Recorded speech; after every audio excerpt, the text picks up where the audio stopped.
Hello my बच्चा लोग, कैसे हैं आप लोग। उम्मीद करता हूं कि आप अच्छे होंगे, पढ़ाई अच्छी चल रही होगी। इंग्लिश वालों को गुड इवनिंग और हिंदी वालों को राम राम भाई लोग। आइए, जैसा कि हर दिन मैं किसी न किसी टॉपिक के साथ आपको मिलता हूं, तो आज मेरा एक नया टॉपिक स्टार्ट हुआ है। हमने 2 टॉपिक कंप्लीट कर लिया है, भारतीय राष्ट्रीय कांग्रेस और उनके महत्वपूर्ण अधिवेशन, और हमने सिंधु घाटी सभ्यता जैसे 2 टॉपिक, हमने मेजर 2 टॉपिक कंप्लीट कर लिए हैं। अब हम तीसरे टॉपिक की तरफ कदम बढ़ाते हैं। तीसरा टॉपिक हमारा है वैदिक सभ्यता या संस्कृति। तो हम वैदिक सभ्यता और संस्कृति देखेंगे। तो वैदिक सभ्यता और संस्कृति में हम सबसे पहले समझने की कोशिश करेंगे कि सभ्यता और संस्कृति क्या होती है। तो हमने यहाँ पे गोल डिसाइड किया कि हम क्या क्या अभी देखेंगे, आज का टॉपिक हमारा क्या क्या होगा दोस्तों। तो इससे पहले हम देखते हैं कि हमारा गोल क्या क्या है, क्योंकि बिना टाइम वेस्ट किए हम सीधे टॉपिक की तरफ बढ़ते हैं दोस्तों। तो आपका टॉपिक है कि सबसे पहले आप देखेंगे सभ्यता और संस्कृति में अंतर क्या होता है, क्योंकि आप कई बार सभ्यता और संस्कृति सुनते हैं, सिंधु घाटी सभ्यता, वैदिक सभ्यता या संस्कृति। जब इस तरह के शब्द आप सुनते हैं तो कंफ्यूज होते हैं कि सभ्यता क्या है और संस्कृति क्या है दोस्तों। तो आज आपके मन का यह डाउट दूर हो जाएगा कि सभ्यता और संस्कृति में अंतर पहले तो क्लियर हो जाएगा। दूसरा, वैदिक संस्कृति या जो सभ्यता है उसका उदय हुआ तो कैसे उदय हुआ, आपको यह पता चलेगा दोस्तों। फिर वैदिक सभ्यता एक सामान्य परिचय, वैदिक सभ्यता का एक सामान्य परिचय, आज ब्रीफ इंट्रोडक्शन दिया जाएगा वैदिक सभ्यता का कि हमारी वैदिक सभ्यता थी कैसी। तो एक ब्रीफ इंट्रोडक्शन होगा इसका, या हमें वैदिक सभ्यता की जानकारी कहाँ से मिली, हम इसके बारे में देखेंगे। और वहीं वैदिक सभ्यता के भौगोलिक विस्तार, आज हम इन 4 मेजर एरियाज को कवर करेंगे। फिर हम कल की क्लास में जब आपसे मिलेंगे दोस्तों, तो कल की क्लास में हम ऋग्वैदिक काल के समाज को देखेंगे, उनके अर्थव्यवस्था को देखेंगे, उनके राजनीति को देखेंगे और उनके धार्मिक व्यवस्था को देखेंगे। और फिर इसी तरीके से हम उत्तर वैदिक काल में जाएंगे। तो फिर उत्तर वैदिक काल की सामान्य परिचय आपको दिया जाएगा। फिर उत्तर वैदिक काल के सामान्य परिचय के बाद उत्तर वैदिक काल की राजनीति को हम देखेंगे, समाज को देखेंगे, अर्थव्यवस्था को देखेंगे और उनके धार्मिक व्यवस्था को देखेंगे। फिर हम दोनों को, ऋग्वैदिक काल उत्तर वैदिक काल की तुलना करेंगे दोस्तों, और साथ ही साथ हम वैदिक काल की तुलना सिंधु घाटी संस्कृति से या सिंधु घाटी सभ्यता से भी करके देखेंगे कि हमारा जो ऋग्वैदिक मतलब जो वैदिक काल था और जो सिंधु सभ्यता थी, उन दोनों में क्या डिफरेंस था, हम यह देखेंगे दोनों दोस्तों, दोनों में तुलना करके। तो आज का हमारा एरिया है सभ्यता और संस्कृति में अंतर। दूसरा, वैदिक सभ्यता का उदय, वैदिक सभ्यता का एक सामान्य परिचय और वैदिक सभ्यता का भौगोलिक विस्तार दोस्तों। डेली का डेली दोस्तों, मैंने आपको बोला कि आप एक गोल डिसाइड करें, उस गोल के अनुसार काम करें। अब मैं कल से आपके लिए मैं एक छोटा सा काम करूंगा, 5 मिनट से 7 मिनट का वीडियो लेकर के आऊंगा, जिसमें मैं डेली मॉर्निंग में उठते ही आपको 8 बजे के आसपास मैं आपको एक शेड्यूल डाल दूंगा, या रात में ही एक शेड्यूल अपलोड हो जाएगा, जिसको आप देखें और क्या पूरे दिन का गोल होगा, आप किस तरीके से अपनी एग्जाम्स को और अपनी स्ट्रैटेजी कैसे मेंटेन करेंगे। तो इसके बारे में मैं हर दिन आपको एक छोटा गोल दूंगा जिसे आपको अचीव करना है डेली। और कमेंट बॉक्स में जाके मैसेज करेंगे किन किन लोगों ने उस गोल को अचीव किया है। तो दोस्तों आइए हम सीधे वैदिक सभ्यता की तरफ चलते हैं। जैसा कि आपको मैंने बताया कि हमने पढ़ा था कि सिंधु सभ्यता जो है हमारी सबसे प्राचीन सभ्यता थी। जब तक हमें सिंधु सभ्यता की जानकारी नहीं थी, उत्खनन नहीं हुआ था, तब तक तो हम मानते थे कि वैदिक सभ्यता या संस्कृति सबसे प्राचीन सभ्यता और संस्कृति हमारे लिए थी। लेकिन जब उत्खनन हुआ तो हमें पता चला कि वैदिक सभ्यता से भी काफी समय पहले ही एक सिंधु सभ्यता का दोस्तों उदय हुआ था। तो जैसा कि आपको पता है कि हर चीज का एक क्लाइमेक्स का दौर होता है, वो स्टार्टिंग फेज से स्टार्ट होती है, वो धीरे धीरे क्लाइमेक्स पे जाती है और क्लाइमेक्स से जाने के बाद फिर वो डिक्लाइन करना शुरू करती है। तो ऐसी ही व्यवस्था हमें सिंधु सभ्यता में भी दोस्तों देखने को मिलती है। जैसा कि आपको पता है 1750 तक आते आते सिंधु सभ्यता धीरे धीरे लड़खड़ाना शुरू कर दी थी। अब सिंधु सभ्यता में धीरे धीरे क्रमिक गिरावट आनी शुरू हो गई थी दोस्तों। तो 1700 से लेकर के 1300 ईस्वी के बीच तक, 1700 से दोस्तों लेकर के 1300 ईस्वी के बीच सिंधु सभ्यता के पतन की जो स्पीड थी वह तेज होती चली गई दोस्तों। अब जब सिंधु सभ्यता के पतन की स्पीड तेज हुई, तब 200 साल का जो टाइम पीरियड बचता है 1300 से लेकर के 1000 के बीच का जो 200 का साल बचता है दोस्तों, 200 सालों का, इन 200 सालों में आप देखेंगे अब उत्तर हड़प्पाई संस्कृति धीरे धीरे बन रही थी। अब जो उत्तर हड़प्पाई संस्कृति दोस्तों थी, यह कोई और नहीं, ये हड़प्पा सभ्यता में रहने वाले लोग जो हड़प्पा सभ्यता से कहीं गए नहीं, उन लोगों ने धीरे धीरे वहां पर रह करके अपनी एक संस्कृति को जन्म देना शुरू किया दोस्तों। और वही संस्कृति धीरे धीरे कन्वर्ट होते होते 200-300 सालों में दोस्तों वह वैदिक सभ्यता या वैदिक संस्कृति के रूप में डेवलप हो गई दोस्तों। तो सबसे पहले आइए हम देखते हैं सभ्यता और संस्कृति में अंतर क्या है, और फिर हम यह देखेंगे कि वैदिक सभ्यता ने कैसे जन्म ले लिया। सिंधु घाटी सभ्यता के पतन के बाद वैदिक सभ्यता कैसे जन्म लिया। दोस्तों आपको पता है कि हर चीज की शुरुआत होगी, सबसे पहले मानव जो है नंगा घूम रहा था, उसके पास कपड़े नहीं थे, पहनने को खाना नहीं था, गुफाओं में रहता था, आग जलाकर किसी तरह जीवन यापन कर रहा था। अब धीरे धीरे वह आगे बढ़ते बढ़ते बढ़ते बढ़ते गांव का डेवलपमेंट हुआ। अब गांव से वह धीरे धीरे धीरे सभ्यता की तरफ बढ़ा। सभ्यता चरम पर गई, क्लाइमेक्स बिंदु पर पहुंची, फिर डिक्लाइन हुआ दोस्तों। अब डिक्लाइन जब होगा उसका, तो धीरे धीरे फिर डिक्लाइनेशन में क्या होगा कि सभ्यता समाप्त होगी, फिर धीरे धीरे गांव की व्यवस्था जन्म लेगी, और इसी गांव की व्यवस्था के क्रम में हम देखते हैं कि हमें एक सभ्यता मिलती है जिसको वैदिक सभ्यता या वैदिक संस्कृति कहते हैं दोस्तों। तो आइए सबसे पहले हम क्लियर करते हैं कि सभ्यता और संस्कृति में दोस्तों क्या अंतर होता है। तो आप मेरे साथ लिखते चलें, एक तरफ संस्कृति लिखते हैं पहले, तो पहले हम संस्कृति को समझते हैं कि संस्कृति क्या होती है दोस्तों। तो आइए सबसे पहले हम देखते हैं कि संस्कृति को हम हिंदी में, इसको इंग्लिश में कल्चर बोलते हैं दोस्तों। क्या बोलते हैं? कल्चर बोलते हैं दोस्तों। तो कल्चर दोस्तों, तो मानव जो है, संस्कृति का मतलब होता है कि मानव जो है विभिन्न पीढ़ियों से अपने पूर्वजों द्वारा जो मूल्य अर्जित करता, मूल्य, शिष्टाचार, बात व्यवहार, संवाद का तरीका, खाने पीने का तरीका, रहन सहन का तरीका, पहनावे का तरीका, ये सब जो विचारधाराएं वह पीढ़ी दर पीढ़ी सीखता है, वह हमारे संस्कृति का अभिन्न अंग होता है। जैसे संस्कृति का अभिन्न अंग क्या है कि भारतीयों को भारतीय परंपरा के अनुसार कपड़ा पहनना चाहिए। जैसे जो उत्तर भारत के लोग हैं उनको धोती और कुर्ता पहनना चाहिए, यह हमारे संस्कृति का अभिन्न अंग है। लेकिन जब अंग्रेज हमारे आए तो उन्होंने हमें सिविलाइज करने की कोशिश की, जिसे कहते हैं कि हम सिविलाइजेशन कर रहे हैं। हालांकि वो सिविलाइजेशन नहीं कर रहे थे, वो हमारी संस्कृति को नीचा दिखाना चाह रहे थे, इसलिए वो दिखा रहे थे कि हम सभ्य हैं। तो वहीं से सभ्यता का जन्म एक तरीके से दोस्तों होता है। सभ्यता में हम क्या करते हैं कि हमने कोट पैंट पहनना शुरू कर दिया। हम गर्मी में है लेकिन कोट पैंट और टाई लगा करके आते हैं क्लास लेने या क्लास देने जाते हैं, या हम किसी ऑफिस में जाते हैं तो कोट पैंट शर्ट पहनते हैं, टाई लगाते हैं दोस्तों।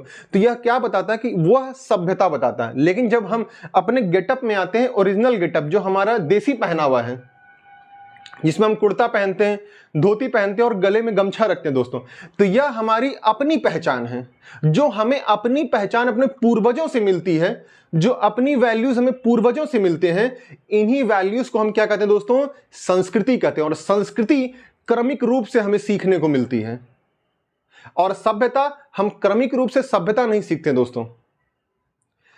तो संस्कृति जो होगी दोस्तों, संस्कृति का जो विकास होगा क्रमिक रूप से पीढ़ी दर पीढ़ी धीरे धीरे होगा। तो आइए एक बार डिफिनेशन दोस्तों इसका लिख लेते हैं। मानव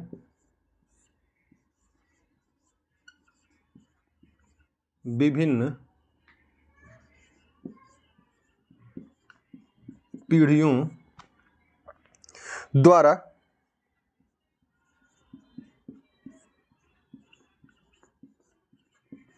सृजित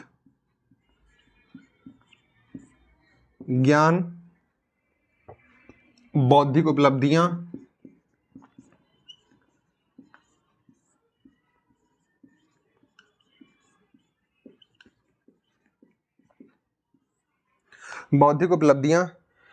एवं मूल्यों को संस्कृति कहा जाता है। को दोस्तों क्या कहा जाता है? संस्कृति कहा जाता है।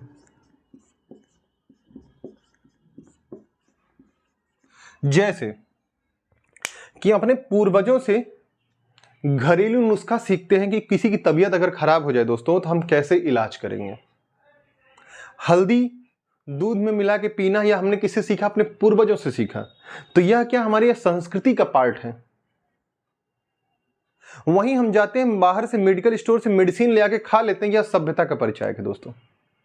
हमने जो आयुर्वेद का ज्ञान सीखा दोस्तों, वह हमारी संस्कृति का अभिन्न अंग है। मूल्य, बौद्धिक उपलब्धियां, जो हमारे अंदर तार्किक शक्ति है कि किस मौसम में कौन सी फसल बोना, या परंपराओं के रूप में धीरे धीरे हमने सीखा कि किस समय कौन सी फसल बोनी है। प्राकृतिक कृषि कैसी करनी है, यह हमने अपने पूर्वजों से सीखा दोस्तों। यह पारंपरिक रूप से हमें धीरे धीरे आया। तो यह हमारी जो तार्किक शक्ति आई कि अगर कहीं पर बारिश हो रही है तो हमें बारिश होने से पहले का अनुभव हो जाना कि बादल गरज रहे हैं तो बारिश होगी। यह जो तार्किक उपलब्धि है, यह कैसे आई हमें यह संस्कृति से हमने सीखा। उस समय तो कोई हमें आके नहीं बता रहा था कि बादल गरजेंगे तो पानी बरसेगा ही, लेकिन हमने अनुभव किया। तो हमने जो अनुभव से, जो बौद्धिक उपलब्धियों से सीखा, मूल्य, हमने जो शिष्टाचार सीखा कि पूर्वजों से कैसे बात करना है, गुरुवर से कैसे बात करना है, माता पिता से कैसा बिहेवियर होना चाहिए, दोस्तों से बातचीत करते वक्त कैसा बिहेवियर होना चाहिए, कोई किसी को पढ़ा रहा है तो कैसा बिहेवियर होना चाहिए दोस्तों, इन आधारों पर हमने जो मूल्य सीखा वो हमारे संस्कृति के अभिन्न अंग है दोस्तों। तो यह सारी चीजें, ज्ञान जो परंपराओं में सीखते, परंपरा के रूप में, बौद्धिक उपलब्धियों और मूल्य, इनको हम संस्कृति कहते हैं दोस्तों। अब इसके तहत जैसे अगर देखते हैं हम, जैसे में देखिए भाषा, साहित्य। अब दोस्तों हमारी बहुत सारी भाषाएं जो प्राचीन काल से चली, जैसे संस्कृत भाषा, तमिल, तेलुगु, कन्नड़, मलयालम, ये सब बहुत पुरानी भाषाएं हैं। इन पुरानी भाषाएं हमारी यह संस्कृति का अभिन्न अंग है, इसीलिए मैंने क्लासिकल लैंग्वेज बोलते हैं दोस्तों।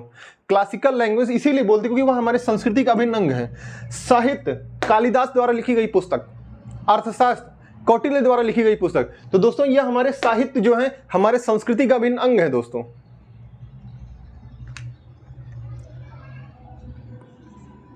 कला, धर्म, दर्शन, विज्ञान, रीति रिवाज,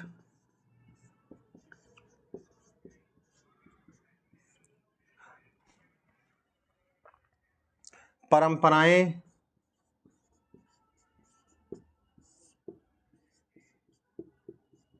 यह सारी चीजें क्या हैं, हमारे अभिन्न अंग। जैसे कला, संस्कृति का, जैसे आप गांधार कला संस्कृति सुनते होंगे, मथुरा कला संस्कृति सुनते होंगे, या मंदिर निर्माण की प्राचीन स्थापत्य कला जब देखते होंगे तो वह क्या है, वो सब आपके आर्किटेक्चर जो है वो आपके संस्कृति का अभिन्न अंग है दोस्तों, जो हमने प्राचीन काल से सजो के रखा है। धर्म, जैसे कि वैदिक धर्म या सनातन धर्म जिसकी बात करते हैं दोस्तों, तो सनातन धर्म भी हमारे संस्कृति का अभिन्न अंग है।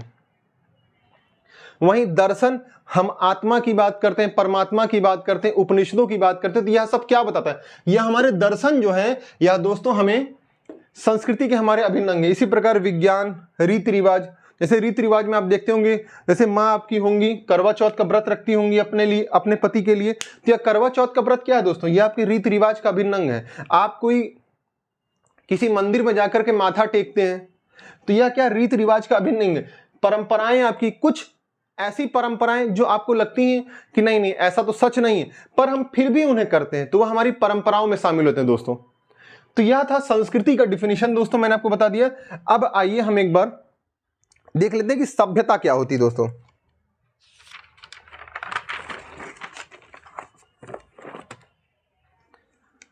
तो दोस्तों यही हेडिंग डाल लीजिए, सभ्यता। सभ्यता क्या होती है, तो तेजी से मेरे साथ लिखते चलें दोस्तों। यह एक विशेष भौतिक अवस्था है, विशेष भौतिक अवस्था है दोस्तों,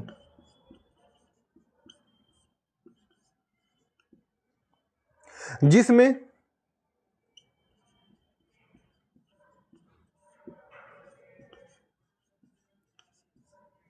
तकनीकी,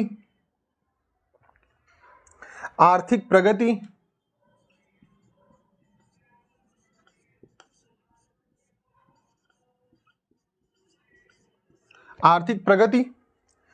की स्थिति जो होती है वह काफी उन्नत होती है।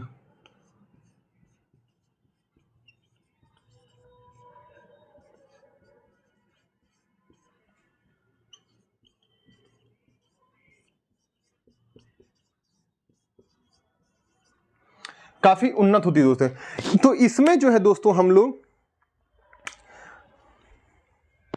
और यह उतनी उन्नत होती है सभ्यता कि यह धीरे धीरे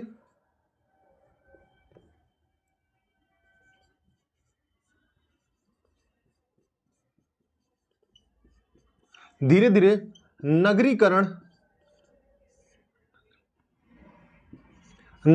को प्राप्त कर लेता है।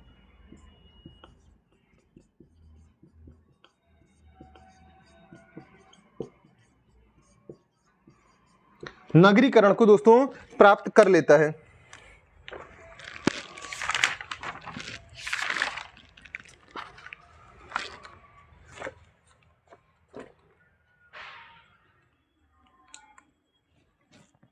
जैसे दोस्तों इसमें हमने क्या बात की, हमने यहाँ पे कुछ चीजें हाईलाइटेड की, जैसे यह एक भौतिक अवस्था है, ठीक, तकनीकी टेक्नोलॉजी और आर्थिक प्रगति, 3 शब्द दोस्तों इसमें हाईलाइटेड किए गए हैं। तो भौतिक अवस्था जैसे आपके पास कार हो, घर हो, सड़कें हो अच्छी, यह भौतिक अवस्था को दिखाता है दोस्तों। तो जो सभ्यता होगी, सभ्यता हमेशा आपके भौतिक अवस्था को दिखाएगी दोस्तों। वहीं तकनीकी में हम राफेल की तकनीकी सीख रहे हैं, हम चंद्रमा पे जाने की तकनीकी सीख रहे हैं, हम मंगलयान पे जाने की तकनीकी सीख रहे हैं दोस्तों। तो यह सारी तकनीकी का भाग है। जब हम तकनीकी का प्रयोग कर करके अपनी व्यवस्था को उन्नत करते हैं, यह आर्थिक व्यवस्था यानी आर्थिक प्रगति, अर्थात जब हम अपनी इकोनॉमी को बूस्ट करते जाते हैं, इकोनॉमी हमारी बड़ी होती जाती है दोस्तों, तो एक समय आता है हमारे पास इतना पैसा हो जाता है, हमारे सारे संसाधन फुलफिल होने लगते हैं, तो धीरे धीरे हम सभ्यता पर आ जाते हैं दोस्तों। और सभ्यता एक समय बाद वह चरम स्थिति पर पहुंचती है, चरम बिंदु पर पहुंचती है, जहां से फिर उसका डिक्लाइनेशन शुरू होता है। जैसे वर्तमान में अगर आप देखें दोस्तों, तो कुछ चीजें आपको देखने को मिलेंगी, जैसे यूरोप है, वहां पर यूरोप में देखेंगे, यूरोप एकदम सैचुरेशन लेवल पर, अब वो धीरे धीरे डिक्लाइन कर रहा है। तो यह क्या बताता है? यह बताता है कि सभ्यता तो बढ़ेगी, आगे ऊपर तक जाएगी एकदम चरम बिंदु, फिर डिक्लाइन होगी। तो यही सभ्यता में क्या है दोस्तों, यह भौतिक अवस्था, जिसमें हम कार, घर, सड़कों की बात करेंगे, तकनीकी की मतलब टेक्नोलॉजी की बात करेंगे, जिसमें हम तकनीकी के आधार पर अपने जीवन को आसान बनाएंगे। जैसे आपके पास वॉशिंग मशीन आ जाना, एसी आ जाना, फैन आ जाना, यह सब सभ्यता का परिचायक है दोस्तों। वहीं आर्थिक प्रगति, आपके पास पैसा अधिक है तो पैसे के द्वारा आप कोई भी सेवा ले रहे हैं, तो यह सब आर्थिक प्रगति। जब आर्थिक प्रगति होगी, तकनीकी उन्नत होगी और भौतिक व्यवस्थाएं सशक्त होंगी, तो उस व्यवस्था को हम क्या कहेंगे कि वह सभ्यता के रूप में धीरे धीरे विकसित हो चुकी दोस्तों। तो कोई भी सभ्यता एकाएक नहीं आती, वह धीरे धीरे ग्रामीण पृष्ठभूमि से आगे बढ़ते बढ़ते ही वह सभ्यता में कन्वर्ट होती दोस्तों। तो जो चाहे सिंधु घाटी सभ्यता रही हो, सिंधु घाटी सभ्यता भी पहले ग्रामीण व्यवस्था थी, वही ग्रामीण व्यवस्था धीरे धीरे परिवर्तित होते होते जब परिपक्व सिंधु सभ्यता आई दोस्तों, तो परिपक्व सिंधु सभ्यता में वह एक शहरी सभ्यता बन गई। और फिर जब सिंधु सभ्यता का पतन हो जाता है दोस्तों, तो पतन के बाद फिर ग्रामीण व्यवस्था जन्म लेती है दोस्तों। तो एक भगवान ने एक सर्कल बनाया हुआ है, जो इस यूनिवर्स का सृजन किया है, उन्होंने एक सर्कल बनाया है कि हर चीज उठेगी और फिर विनाश करेगी, फिर उठेगी फिर विनाश करेगी, यानी ये सर्कल लगातार चलता रहेगा। तो ऐसे ही दोस्तों सभ्यता सबसे पहले संस्कृति से जन्म लेगी, संस्कृति आगे बढ़ते बढ़ते सभ्यता में जाएगी, फिर सभ्यता डिक्लाइन करेगी, नीचे आएगी, फिर संस्कृति आएगी। तो यह क्रमिक रूप से आपको देखने को मिलता है दोस्तों। और ऐसी ही व्यवस्था आपको आपके प्राचीन इतिहास में दोस्तों हमेशा देखने को मिलती रहेगी लगातार, कि पहले ग्रोथ, पहले गांव, फिर धीरे धीरे ग्रोथ, सभ्यता, सभ्यता का चरम बिंदु, डिक्लाइनेशन, फिर संस्कृति। तो यह एक क्रमिक रूप से दोस्तों ऐसे सर्कल चलता ही रहेगा आपके। तो जैसे दोस्तों आपका ये होगा, यहां से संस्कृति शुरू होगी, संस्कृति से ऐसे सभ्यता जाएगी दोस्तों, और फिर सभ्यता जब डिक्लाइन करेगी दोस्तों, तो ये होगा उत्थान का दौर, और यह दोस्तों पतन का टाइम होगा, पतन। तो दोस्तों आप समझ सकते हैं कि संस्कृति जब उत्थान करेगी तो सभ्यता में जाएगी, और जब सभ्यता डिक्लाइन करेगी तो पतन होकर फिर संस्कृति में आएगी। तो ऐसी ही व्यवस्था हमें वैदिक सभ्यता में देखने को मिलती है दोस्तों। जब सिंधु घाटी सभ्यता 1700 ईसा पूर्व में समाप्त हो जाती है, तब उसके बाद धीरे धीरे वहां पे ग्रामीण व्यवस्था जन्म लेती है दोस्तों। तो पहले आप संस्कृति और सभ्यता के डिफिनेशंस को राइट डाउन कर लें दोस्तों। मैं स्क्रीन से हट जाता हूं ताकि फिर मैं आपको आगे का टॉपिक क्लियर कर सकूं, वैदिक सभ्यता का उदय।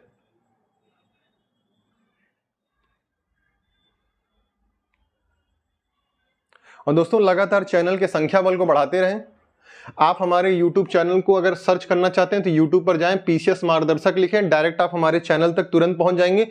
और जो कोई भी बच्चा नहीं पहुंच पाता है हमारे YouTube चैनल तक, वह @BEC 1994 लिंक डालेगा जैसे ही अपने YouTube पर, वैसे ही सीधे हमारे PCS मार्गदर्शक चैनल पर डायरेक्ट दोस्तों पहुंच जाएगा वह।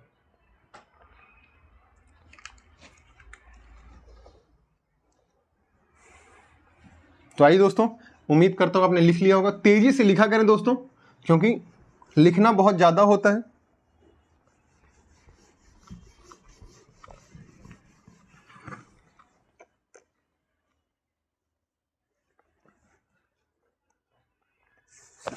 तो आइए देखते हैं दोस्तों, आपका पहला पॉइंट खत्म हो। देखते हैं कि वैदिक सभ्यता का उदय।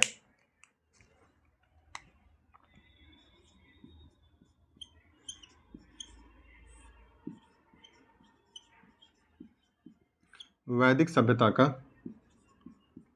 उदय।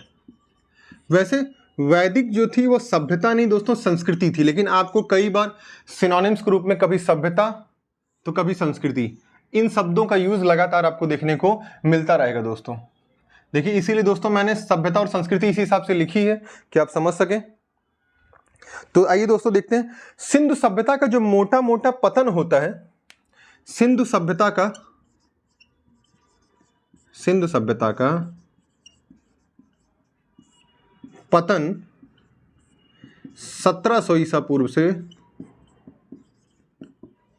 प्रारंभ हो जाता है दोस्तों। अब आपको पता है कोई भी व्यवस्था तो ऐसा तो है नहीं कि 1700 आया और खत्म हो गया।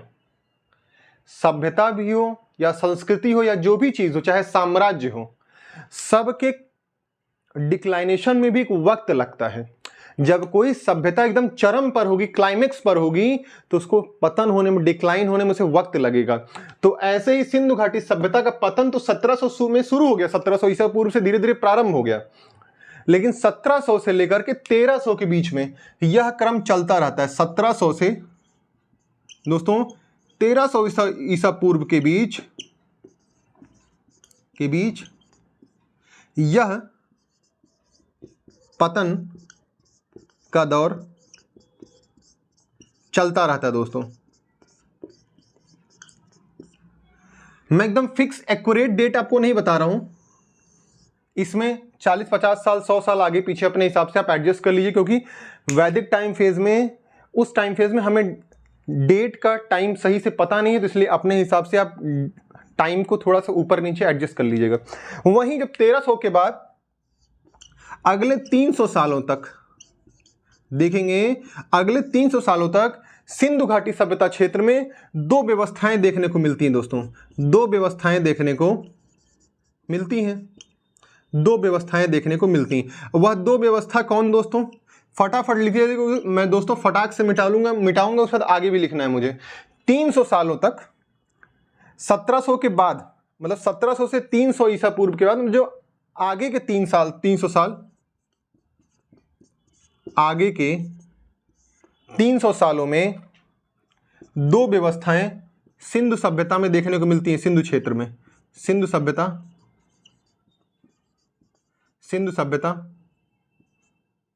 क्षेत्र में, सिंधु सभ्यता क्षेत्र में दोस्तों। तो आइए वह दो व्यवस्था कौन कौन सी में देखने को मिलती है, तो आप लिखते जाइए दोस्तों। तो सिंधु सभ्यता का जब पतन होता है तो कुछ लोग सिंधु क्षेत्र को छोड़कर चले जाते हैं और कुछ लोग सिंधु क्षेत्र में ही रहने लगते हैं और धीरे धीरे वह अपनी संस्कृति को डेवलप करना शुरू करते हैं दोस्तों। तो आइए देखते हैं कौन चले जाते हैं, कौन रहते हैं। अब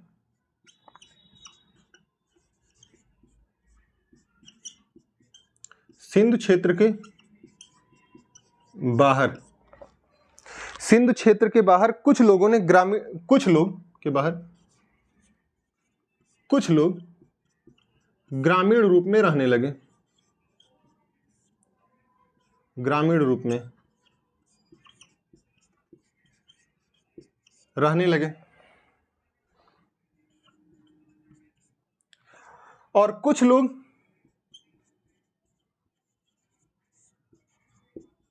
सिंधु क्षेत्र में ही ग्रामीण जीवन जी रहे थे। अब इनके द्वारा दोस्तों, जैसा कि आपको मैंने मैप में बताया था कि दोस्तों यह आपका भारत था,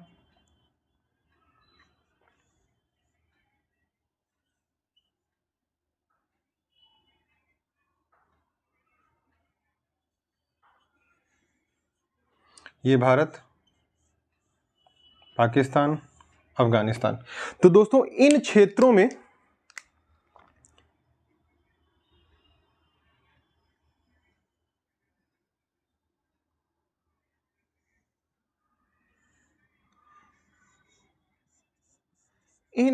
में आपको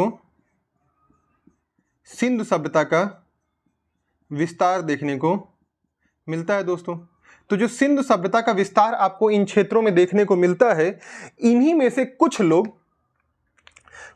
दोस्तों इसी क्षेत्र विशेष में ही रह गए, सिंधु क्षेत्र विशेष में ही रह गए दोस्तों।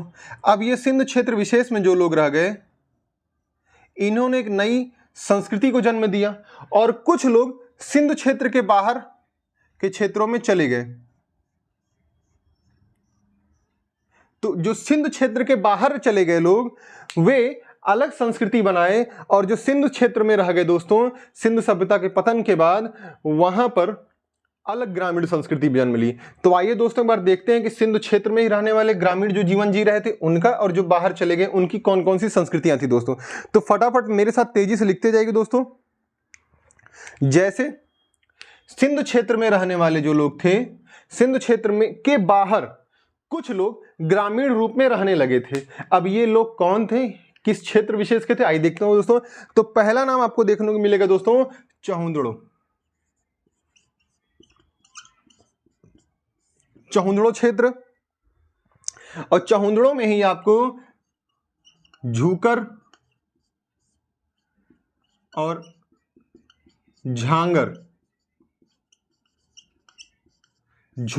झांगर संस्कृति देखने को मिलेगी। तो झूकर और झांगर क्या है? झूकर और झांगर चहुंदड़ो क्षेत्र का कोई एक शहर रहा होगा जिसका नाम झूकर और झांगर रहा होगा दोस्तों। इसी झूकर और झांगर के नाम से चहुंदड़ों में उत्तर हड़प्पाई जो क्षेत्र पाया गया उसको झूकर और झांगर संस्कृति का नाम दिया गया दोस्तों। वहीं नेक्स्ट नाम दोस्तों आपको मिलेगा वह पश्चिमी उत्तर प्रदेश के कुछ क्षेत्र मिलेंगे दोस्तों। तो पश्चिमी उत्तर प्रदेश के कुछ क्षेत्र देख लीजिए। पश्चिमी यूपी के क्षेत्र कौन कौन से थे दोस्तों? तो पश्चिमी यूपी के क्षेत्र आएंगे, इसमें आलमगीरपुर मिलेगा आपको जो कि मेरठ में था दोस्तों। आलमगीरपुर दोस्तों। इसमें दो क्षेत्र हमें देखने को मिले, एक लाल किला, एक हुलास। लाल किला, दूसरा हुलास। तो दोस्तों जब सिंधु घाटी सभ्यता में ही जो लोग सिंधु घाटी क्षेत्र से बाहर जाकर के रहने लगे थे, जो लोग सिंधु क्षेत्र के बाहर जाकर ग्रामीण जीवन जी रहे थे, उसमें एक चहुंदड़ो क्षेत्र था आपका, जहां पे झूकर और झांगर संस्कृति दोस्तों आपको देखने को मिल रही थी। और दूसरा पश्चिमी यूपी का एक क्षेत्र था दोस्तों, पश्चिमी यूपी से आलमगीरपुर दोस्तों। तो पश्चिमी यूपी से जो आलमगीरपुर मिला दोस्तों, वहां पे दो क्षेत्र मिले, एक लाल किला मिला आपको, एक हुलास मिला। लाल किला और हुलास में ही हमें सिंधु क्षेत्र के बाहर की संस्कृति देखने को मिलती है दोस्तों। और नेक्स्ट नाम दोस्तों लिखते हैं गुजरात के रागपुर क्षेत्र। अब एक नाम मिलेगा दोस्तों, वह है गुजरात के, एक नाम गुजरात का मिलेगा आपको जिसका नाम होगा रागपुर। तो गुजरात का एक क्षेत्र है दोस्तों, वो है रागपुर। यहां पे हमें हड़प्पाई, उत्तर हड़प्पाई संस्कृति देखने को मिलती दोस्तों। तो कई बार आपसे एग्जाम में पूछा जा सकता है कि उत्तर हड़प्पाई संस्कृतियों के साक्ष्य हमें कहां कहां देखने को मिले हैं। तो पहला नाम होगा दोस्तों झूकर झांगर संस्कृति, दूसरा नाम होगा गुजरात का रागपुर, और तीसरा नाम पश्चिमी यूपी का आलमगीरपुर क्षेत्र का लाल किला और हुलास क्षेत्र होगा दोस्तों। तो आप इतने नाम याद करें। और नेक्स्ट नाम मैं दोस्तों आपको बताता हूं, जो कि यहां सिंधु क्षेत्र में ही ग्रामीण जीवन जी रहे थे, और यही ग्रामीण जीवन जो जी रहे थे यही आगे चलकर दोस्तों आर्य बनते हैं, आर्य संस्कृति को जन्म देते हैं या आर्य सभ्यता को जन्म देते हैं दोस्तों। तो यही होते हैं जो सिंधु क्षेत्र में ही जीवन जी रहे थे, यही धीरे धीरे कन्वर्ट होकर दोस्तों वैदिक संस्कृति को जन्म देंगे दोस्तों। तो पहले आप इतने पॉइंट्स लिख लें, फिर मैं आपको यहां इस वाले एरियाज को क्लियर करता हूं कि इसमें कौन कौन से गांव हमें देखने को मिले थे, ग्रामीण संस्कृतियां कौन कौन से दोस्तों देखने को मिली थी। तो तेजी से फटाफट लिखते जाएं दोस्तों। पहले से मैंने अपनी राइटिंग में थोड़ी सुधार की है, तो आप लोग बताइएगा मेरी राइटिंग कैसी लग रही, क्या आपको मेरे सारे शब्द समझ में आते हैं या नहीं आते हैं दोस्तों। कमेंट बॉक्स में कमेंट करें और इंटरैक्टिव बनाएं क्लास को दोस्तों। बहुत ही जल्द लाइव सेशन आपके स्टार्ट होंगे, लाइव क्लासेस आपकी चलेगी दोस्तों बहुत ही जल्द। चैनल को लाइक शेयर एंड सब्सक्राइब लगातार करते रहे दोस्तों। मैं 1 मिनट के लिए हट जाता हूं स्क्रीन से, आप तेजी से इसको राइट डाउन कर लें।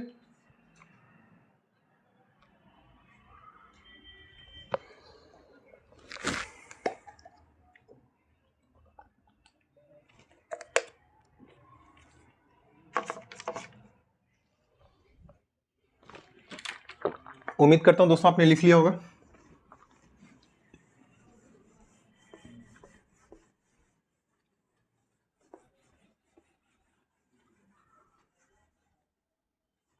तेजी से लिखा करें दोस्तों, तो आपको पता ही है कि यह व्हाइट बोर्ड का क्षेत्र है। व्हाइट बोर्ड की कुछ सीमाएं होती हैं, अपनी सीमा यह होती है कि हमें बार बार लिख करके तेजी से मिटाना होता है आगे टॉपिक को लिखने के लिए दोस्तों। तो आइए अब हम देखते हैं सिंधु क्षेत्र में ही रह रहे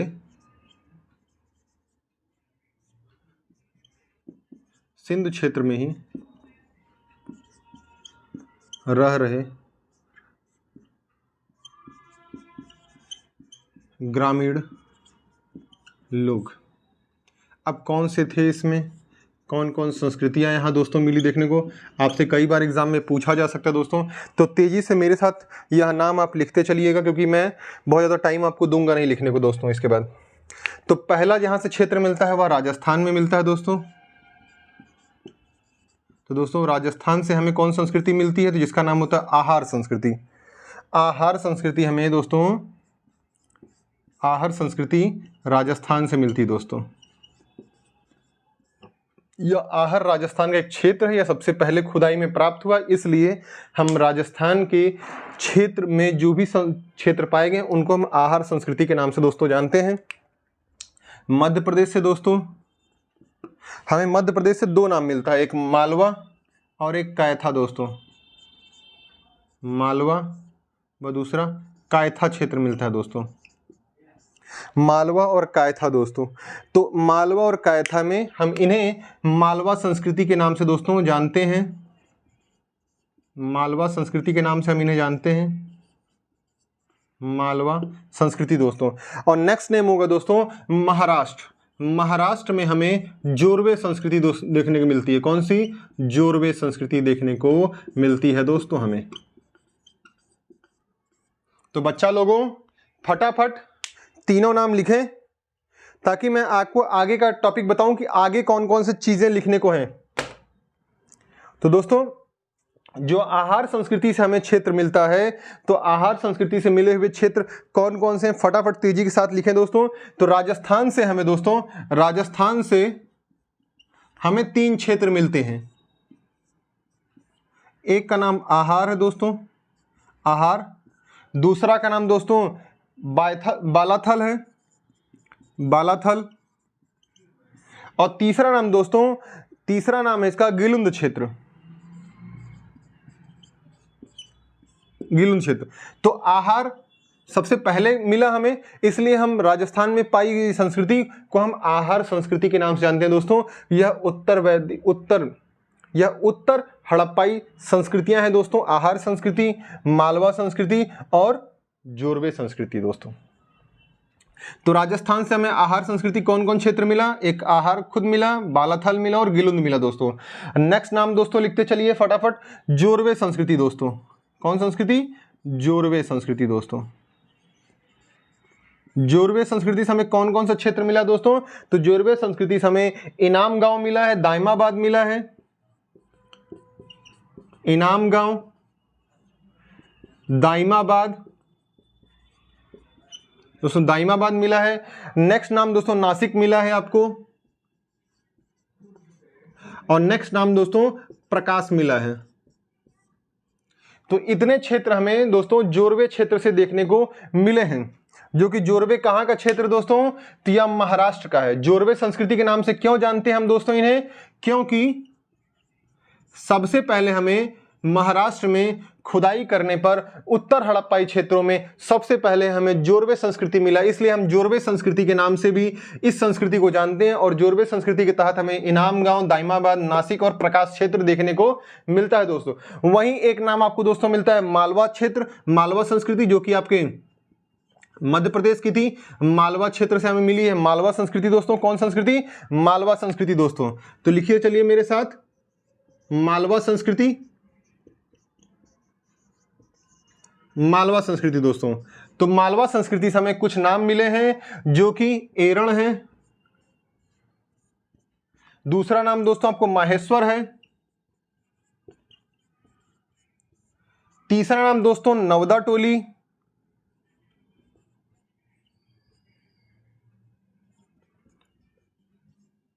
नवदा टोली, और नेक्स्ट नाम दोस्तों नागदा, नागदा व गंगेरिया क्षेत्र है, नागदा व गंगेरिया क्षेत्र दोस्तों। तो तेजी से लिखते जाए, मध्य प्रदेश से हमें उत्तर हड़प्पाई क्षेत्र कौन कौन से मिला है दोस्तों? तो मध्य प्रदेश से हमें उत्तर हड़प्पाई क्षेत्र मिले, मालवा क्षेत्र मिला है, एरण मिला है, माहेश्वर मिला है, नौदा टोली मिला है, नगदा और गंगेरिया मिला क्षेत्र दोस्तों। महाराष्ट्र से हमें उत्तर हड़प्पाई संस्कृति कौन कौन सी मिली दोस्तों? तो जोरवे संस्कृति, इनाम गांव संस्कृति, दाइमाबाद, नासिक और प्रकाश मिला है दोस्तों। राजस्थान से हमें उत्तर हड़प्पाई संस्कृति के कौन कौन क्षेत्र मिले हैं? तो आहार मिला दोस्तों, बालाथल मिला और गिलुंद क्षेत्र मिला दोस्तों। तो यही क्षेत्र जो है, यह जो लोग थे, जो ग्रामीण लोग यहां रह रहे थे दोस्तों सिंध क्षेत्र के, वे लोग जो सिंध क्षेत्र में ही रहने वाले ग्रामीण लोगों द्वारा धीरे धीरे क्रमिक रूप से एक सभ्यता या संस्कृति का उदय हुआ, संस्कृति का उदय, जिसे हम वैदिक सभ्यता या वैदिक संस्कृति कहते हैं दोस्तों। तो सिंध क्षेत्र में रहने वाले लोगों द्वारा ही क्रमिक रूप से धीरे धीरे वहां रहते रहते अपने जीवन को व्यवस्थित करते करते धीरे धीरे एक नई संस्कृति का उदय हुआ, एक नई सभ्यता का जन्म हुआ, जिसे दोस्तों हम वैदिक सभ्यता या वैदिक संस्कृति कहते हैं दोस्तों।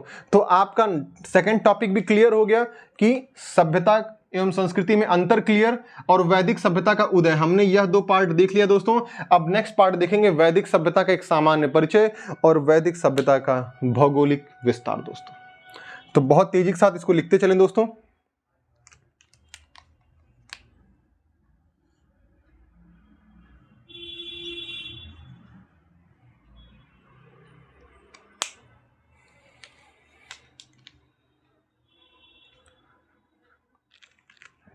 दोस्तों सारे इंपॉर्टेंट फैक्ट्स मैं आपको यहाँ लिखवा रहा हूँ, जो आपके एग्जाम्स में पूछे जा सकते हैं। और आपको अगर मेरी बात पे यकीन नहीं तो आप जाकर प्रीवियस ईयर क्वेश्चन पेपर देखें, आपको खुद ब खुद सारे आंसर्स मिल जाएंगे दोस्तों। मेरी क्लास थोड़ी बड़ी हो सकती है, मेरी क्लास बड़ी होने का सिर्फ और सिर्फ एक ही रीज़न होता है, क्योंकि मैं आपके कॉन्सेप्ट को भी क्लियर करना चाहता हूं कि जो क्वेश्चन कॉन्सेप्चुअल आए, जो फैक्ट के बाहर हो, आप उन्हें भी समझ जाएं दोस्तों। इसमें जोरवे संस्कृति जो है यह उत्तर हड़प्पाई क्षेत्र में पाई जाने वाली सबसे लंबे समय तक यह चली थी। तो यहां अगर लिखना चाहें दोस्तों, उत्तर हड़प्पाई संस्कृति में, उत्तर हड़प्पाई क्षेत्र में पाई गई संस्कृतियों में सबसे लंबे समय तक, सबसे लंबे समय तक चलने वाली संस्कृति थी, तक चलने वाली संस्कृति दोस्तों।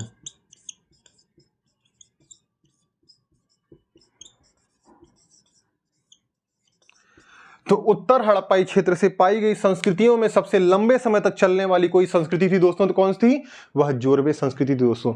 और मालवा जो क्षेत्र दोस्तों, मालवा क्षेत्र में जो पाया जाने वाला मृदभांड था, यह मृदभांड उच्च कोटि का था, अर्थात उस समय के क्षेत्र में, उत्तर हड़प्पाई क्षेत्रों में पाई जाने वाली सारी संस्कृतियों में जो भी मृदभांड पाए जाते थे, उन सभी मृदभांडों में सबसे अच्छा मृदभांड, उच्च कोटि का मृदभांड किसी का था? तो मालवा क्षेत्र का दोस्तों। तो यहां मैं लिख देता हूं दोस्तों, उच्च कोटि का मृद भांड हमें कहां मिलता है? और उत्तर हड़प्पाई क्षेत्रों में, तो मालवा क्षेत्र से मिलता है दोस्तों। तो इतने सारे पॉइंट्स तेजी के साथ लिखे दोस्तों, एकदम फटाफट स्पीड से। आइए दोस्तों, आपने, मुझे लगता है कि आई होप आपने लिख लिया होगा। आइए हम इसको रब करते हैं, हम नेक्स्ट टॉपिक को देखते हैं, नेक्स्ट तरफ आगे बढ़ते हैं दोस्तों।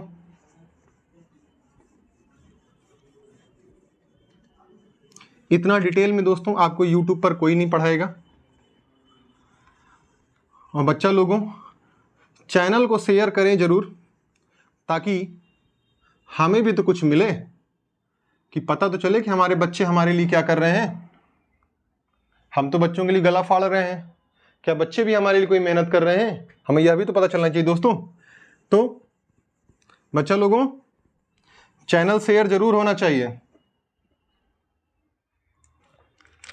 तो आइए दोस्तों, अब हम देखते हैं वैदिक सभ्यता का एक सामान्य परिचय दोस्तों। तो आइए दोस्तों, हेडिंग डालिए, वैदिक सभ्यता का एक सामान्य परिचय दोस्तों।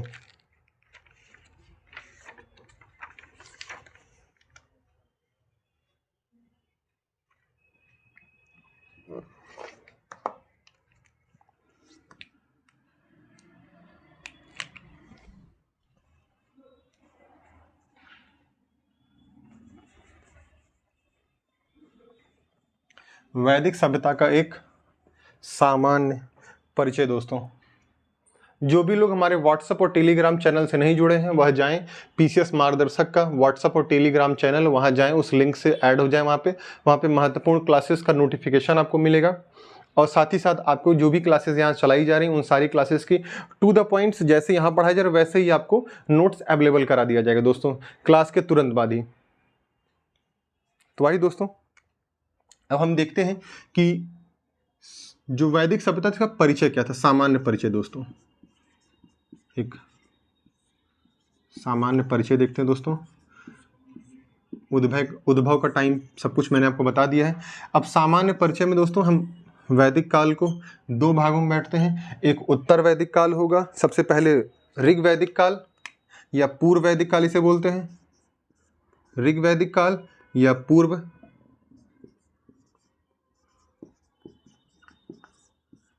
ऋग वैदिक काल दोस्तों, या पूर्व वैदिक काल, या दूसरा दोस्तों होगा उत्तर वैदिक काल,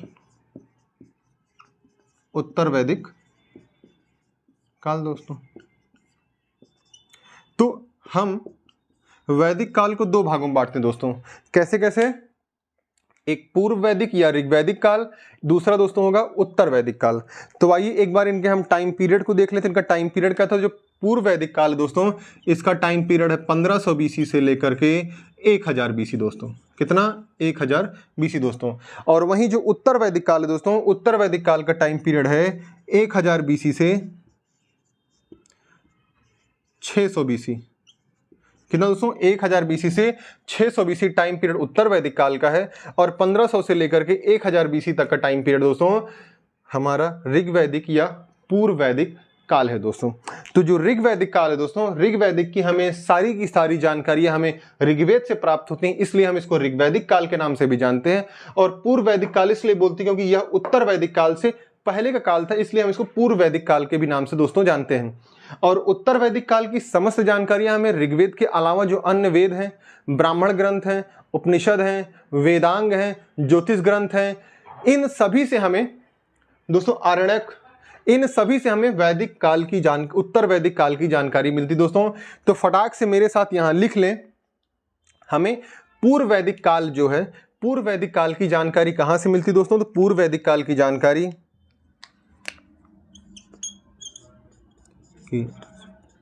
पूर्व वैदिक काल की जानकारी दोस्तों हमें यह ऋग्वेद से मिलती है, ऋग्वेद से मिलती है। और यहां पर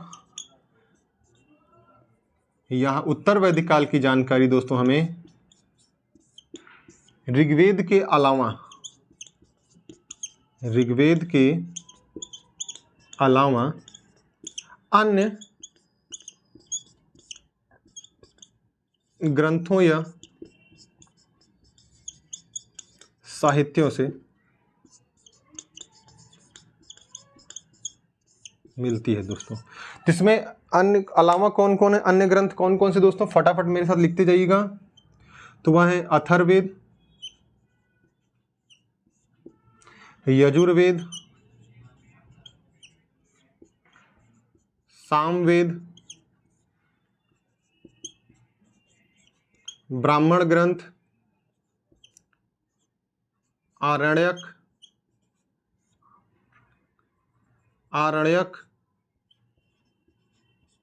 उपनिषद, वेदांग दोस्तों। तो इतने से हमें जानकारी मिलती है उत्तर वैदिक काल से। उत्तर वैदिक काल की जानकारी अथर्ववेद, यजुर्वेद, सामवेद, ब्राह्मण ग्रंथ, आरण्यक, उपनिषद और वेदांग से मिलता है दोस्तों। वहीं ऋग्वैदिक काल की जानकारी दोस्तों हमें सिर्फ और सिर्फ ऋग्वेद से दोस्तों जानने को मिलती है दोस्तों। तो आपने इतना लिख लिया होगा दोस्तों, ताकि मैं आगे के घटनाक्रम आपको फटाफट दोस्तों बताता चलूं सामान्य परिचय में। आई होप दोस्तों आपने लिख लिया होगा। यह तो मैंने एक विभाजन किया कि उत्तर वैदिक काल, ऋग्वैदिक काल का एक सामान्य विभाजन दोस्तों। अब आइए हम देखते हैं कि सामान्य परिचय में दोस्तों और क्या क्या चीजें हमारी शामिल होती हैं। अब जो वेद हैं, वैदिक शब्द की उत्पत्ति, वैदिक शब्द वेद से बने। जो वैदिक शब्द किससे बने दोस्तों? वैदिक शब्द आपके, वैदिक शब्द वेद से बने हैं। किससे बने हैं? वेद से बने दोस्तों। तो किससे? वेद से बने हैं। वेद से ही वैदिक शब्द की उत्पत्ति होती है, इसलिए इसको हम वैदिक सभ्यता के नाम से दोस्तों जानते हैं। जो इंपॉर्टेंट चीजें होंगी मैं उसके नीचे अंडरलाइन करता जाऊंगा दोस्तों। और जिसका अर्थ क्या होता है,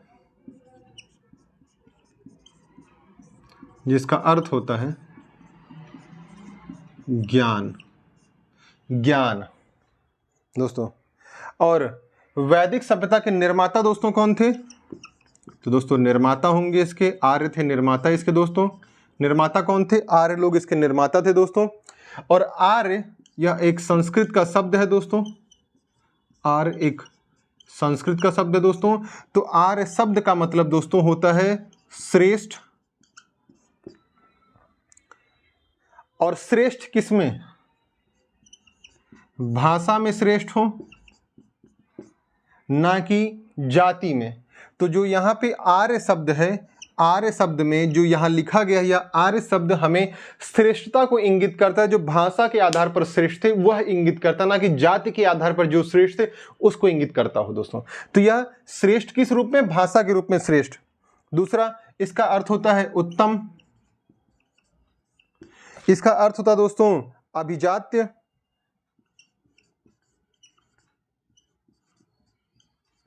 अभिजात्य।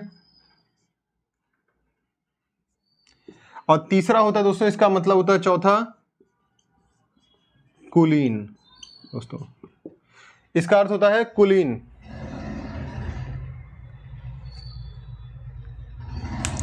और सर्वप्रथम इस आर्य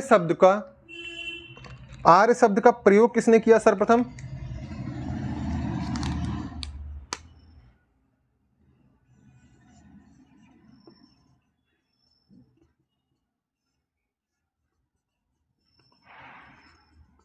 सर्वप्रथम प्रयोग किसने किया दोस्तों? तो सर्वप्रथम प्रयोग इसका करेंगे मैक्स मूलर महोदय करेंगे।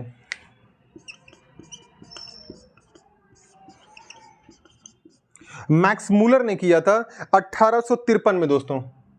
कब? 1853 में उन्होंने सर्वप्रथम आर्य शब्द की चर्चा की थी दोस्तों। और आर्य शब्द का मतलब होता है श्रेष्ठ, किसमें? भाषा में श्रेष्ठ। और आर्यों की जो भाषा थी दोस्तों वह संस्कृत उनकी भाषा थी आर्यों की। उत्तम, अभिजात, कुलीन और श्रेष्ठ आर्य शब्द का मतलब होता है। और आर्य शब्द की सबसे पहली चर्चा किसी ने की थी? सर्वप्रथम प्रयोग मैक्स मूलर ने किया था 1853 में दोस्तों। आइए दोस्तों आगे का पॉइंट हम लिखते हैं। अब इनके सामान्य परिचय में ही हम आगे देखते हैं दोस्तों, इनका मूल निवास स्थान क्षेत्र कहाँ था दोस्तों। तो फटाफट दोस्तों मेरे साथ ही लिखते चलें। आई होप आपने यहां तक के पॉइंट्स लिख लिए होंगे।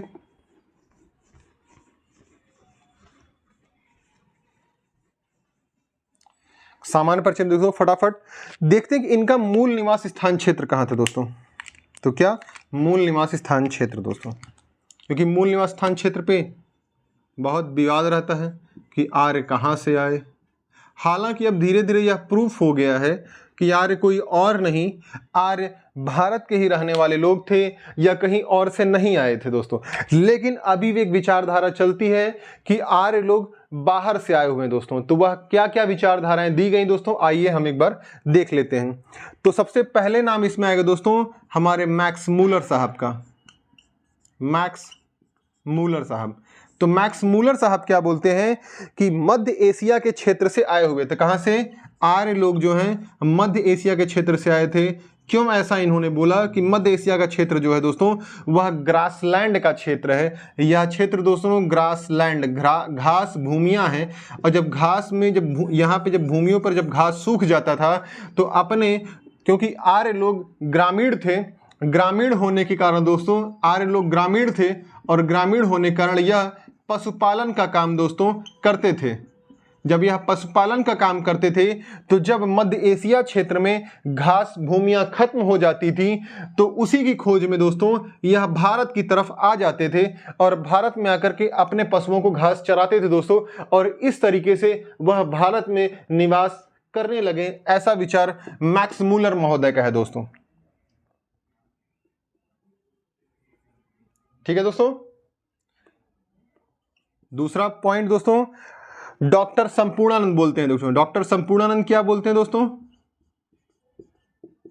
संपूर्णानंद का क्या विचार है कि जो आल्पस पर्वत है, हम मध्य एशिया को दोस्तों बैक्टीरिया नाम से भी जानते हैं दोस्तों। किस नाम से? बैक्टीरिया नाम से दोस्तों जानते हैं।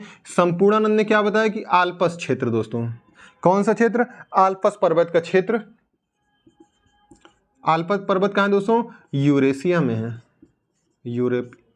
यूरोप और एशिया के क्षेत्रों में आप देखेंगे यूरोप और एशिया को अलग करने वाला जो पर्वत है उसका नाम आल्पस पर्वत है दोस्तों।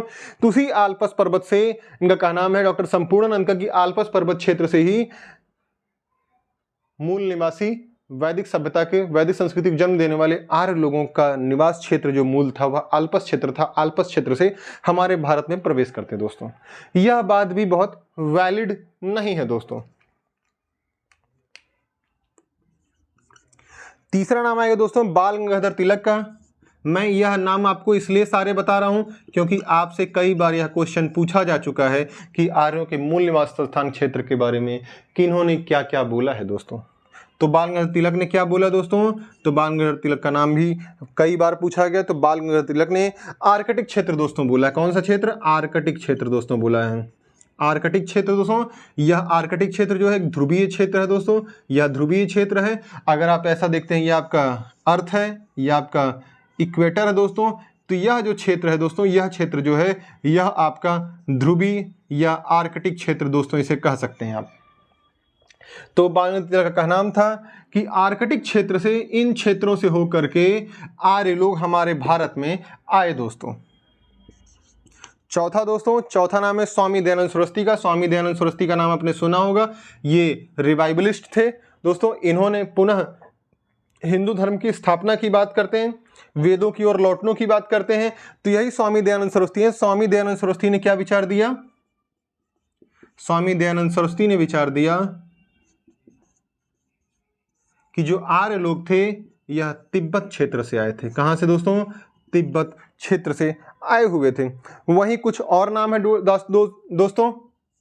बच्चों पांचवा नाम है दोस्तों, इसमें यह गंगानाथ झा द्वारा दिया जाता है। गंगानाथ झा बोलते हैं, गंगानाथ झा बोलते हैं कि यह ब्रह्मर्षि क्षेत्र था दोस्तों। कौन सा क्षेत्र था दोस्तों? तो ब्रह्मर्षि क्षेत्र, ब्रह्मर्षि देश था एक, ब्रह्मर्षि देश से आते हैं। कहां से दोस्तों? ब्रह्मर्षि देश से आर्यों का इन्वेजन होता है भारत में दोस्तों। तो ब्रह्मर्षि देश से आर्यंस इन्वेजन करते हैं और भारत में प्रवेश करते हैं दोस्तों। तो अभी आपको पता चलेगा ब्रह्मर्षि देश का है, अभी मैं आपको बताऊंगा। वहीं छठा आता है दोस्तों डॉक्टर अविनाश चंद्र।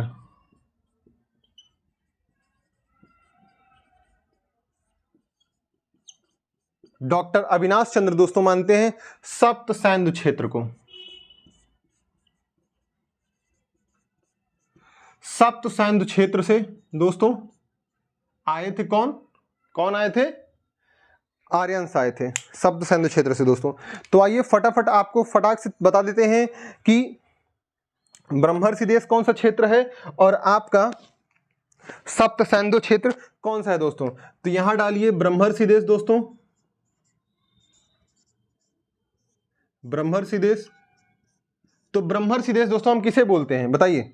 तो जो वर्तमान में जो हमारा गंगा यमुना दोआब क्षेत्र है उसे हम दोस्तों ब्रह्मर्षि देश के नाम से जानते हैं दोस्तों। तो ब्रह्मर्षि देश हम किसे बोलते हैं? गंगा यमुना दोआब क्षेत्र को दोस्तों। दो आब मतलब समझते हैं दो नदियों के बीच के क्षेत्र को दोआब बोलते हैं दोस्तों। गंगा यमुना दोआब क्षेत्र दोस्तों। तो यहां लिख लीजिए दोस्तों, दोआब मतलब होता है दो नदियों के बीच का क्षेत्र, दो नदियों के बीच का क्षेत्र दोआब कहलाता है दोस्तों। वहीं अगर आपसे कहा जाए कि सप्त सैंधु क्षेत्र कौन से दो दोस्तों, तो आइए अब सप्त सैंधु क्षेत्र में देख लेते हैं कौन कौन सी नदियां थी। सप्त सैंधु क्षेत्र का मतलब 7 नदियों से है दोस्तों।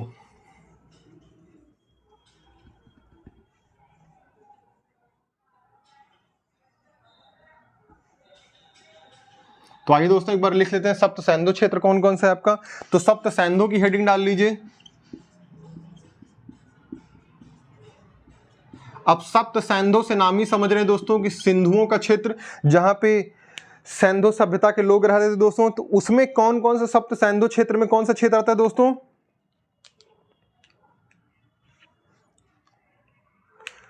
7 नदियों का क्षेत्र दोस्तों। कितना?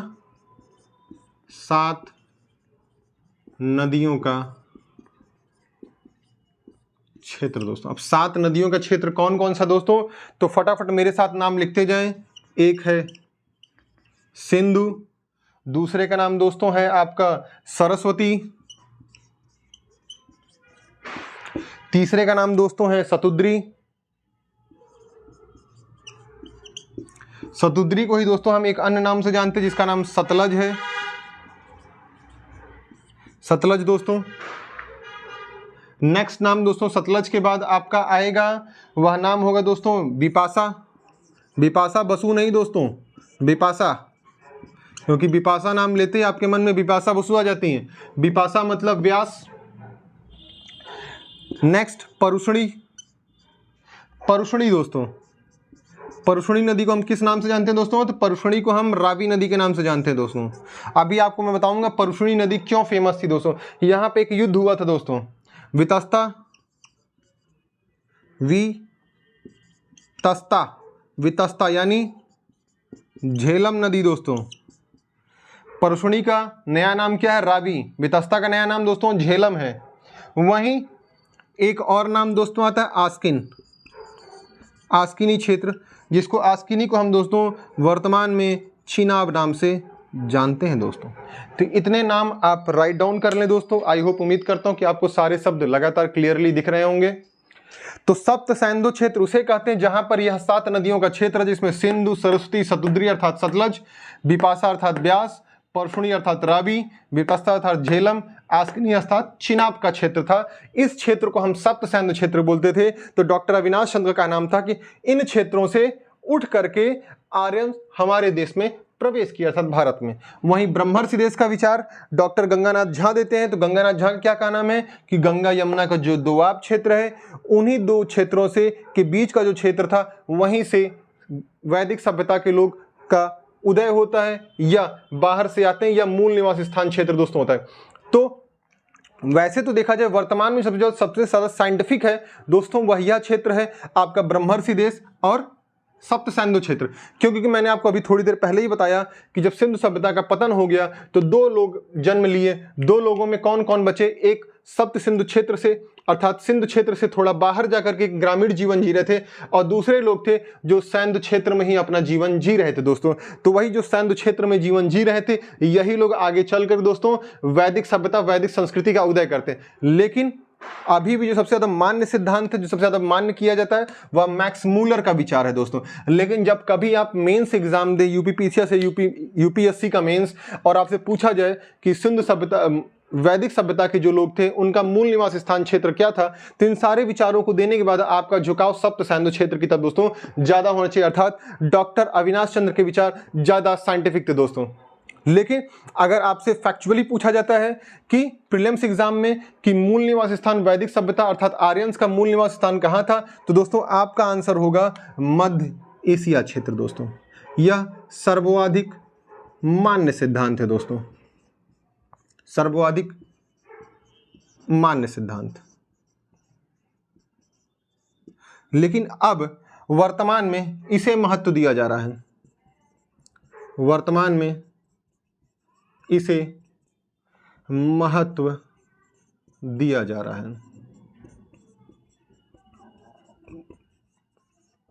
लेकिन अभी सप्त सिंधु क्षेत्र का जो पेपर है वह पब्लिश होकर के नहीं आ पाया है। इसलिए जब तक पेपर पब्लिश होकर के नहीं आता है तब तक आपको आर्यों का मूल निवास स्थान मध्य एशिया अर्थात बैक्टीरिया क्षेत्र को ही दोस्तों मानना पड़ेगा। दोस्तों आई होप आपको ये सारे पॉइंट्स क्लियर हो गए होंगे। आप फटाफट देख लें, मैं इसको रब करूंगा, फिर मैं आगे के पॉइंट्स आपको बताऊंगा दोस्तों।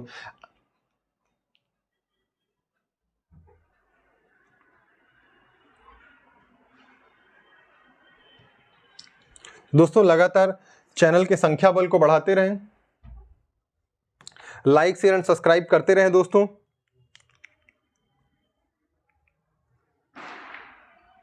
तो यह दोस्तों उनका मूल निवास स्थान क्षेत्र हो गया आर्यों का।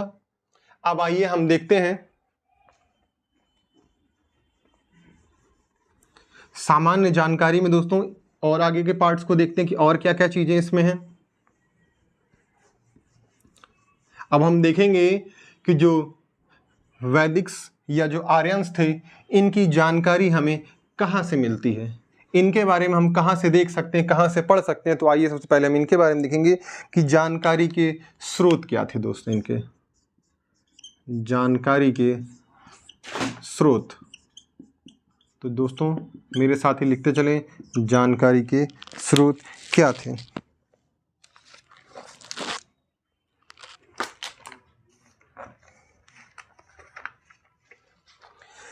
आइए दोस्तों हम देखते हैं कि जानकारी के स्रोत क्या क्या थे हमारे। तो जानकारी के दो स्रोत थे, एक थे साहित्यिक, एक था साहित्यिक और दूसरा था पुरातात्विक दोस्तों, पुरातात्विक दोस्तों। तो सबसे पहले आइए हम देखते हैं कि पुरातात्विक स्रोत क्या थे और साहित्यिक स्रोत क्या थे दोस्तों। पुरातात्विक स्रोत देखते हैं दोस्तों क्या थे पहले, फिर इधर देखते हैं कि हमारे साहित्यिक स्रोत क्या क्या थे दोस्तों।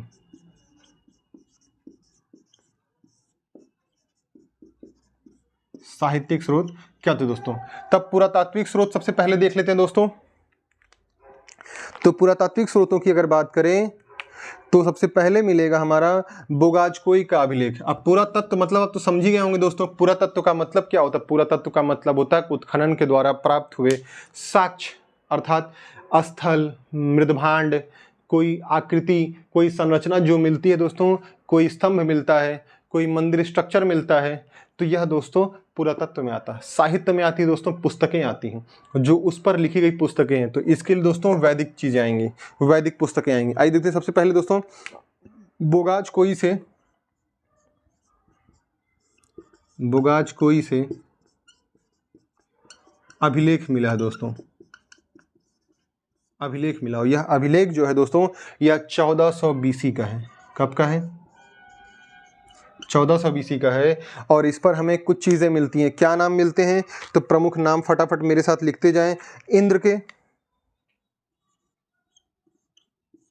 इंद्र के मिलते हैं दोस्तों, वरुण के मित्र के, वरुण मित्र, और अश्विनी कुमार या नाशत्व कही दोस्तों, तो नाशत्व के नाम मिलते हैं, नाशत्व के नाम दोस्तों मिलते हैं। इतने नामों का उल्लेख मिलता है हमें किस पर? बुगाचकोई अभिलेख पर। दूसरा हमें दोस्तों मिलता है वैदिक काल में जो मृदभांड थे, पूर्व वैदिक कालीन मृदभांड, पूर्व वैदिक कालीन